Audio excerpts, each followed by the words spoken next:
പരിശുദ്ധ ഖുർആനുള്ള ഉമ്മയുടെയും മക്കൾ ലഹരിക്കടിമപ്പെടുകയില്ല സഹോദര. അതുകൊണ്ട് അഞ്ചാളെക്കൊന്ന് സുഖിച്ചിരിക്കുന്ന സഹോദര, അഫാനെ നീ മനസ്സിലാക്കണം. എന്ത് മനസ്സിലാക്കണം? അള്ളാന്റെ കോടതിയുണ്ട്, അള്ളാന്റെ വിചാരണയുണ്ട്, അള്ളാഹുവിന്റെ നിനക്കൊരു മരണമുണ്ട്. നീ ഇപ്പൊ ആളുകളെ കൊന്നെങ്കിൽ നിനക്കൊരു മരണമുണ്ട്. നീ ആ മരണസമയത്ത് അസറായിന്റെ കയ്യിൽ കിടന്ന് നീ പടയുന്ന ഒരു രംഗമുണ്ട്.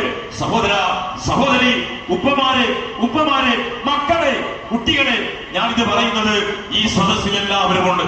ചെയ്യല്ല സഹോദര, ചെയ്യാൻ സമ്മതിക്കല്ല സഹോദര കേട്ടോ.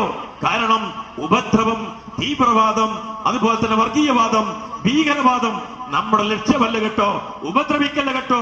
ഉപദ്രവിച്ചതിന്റെ ഫലം നീ നാളെ പരലോകത്ത് അനുഭവിക്കേണ്ടി വരും എന്ന് പറഞ്ഞ് കൊടുത്തുകൊണ്ടായിരിക്കണം സഹോദര, സഹോദരി നമ്മളെ മക്കളെ നമ്മൾ പറഞ്ഞേക്കുന്നുണ്ട്. ഈ ഈദ് ദിനത്തിൽ നമ്മളെ മക്കളെ കൂട്ടി വിളിച്ചുകൊണ്ട് ഇതാ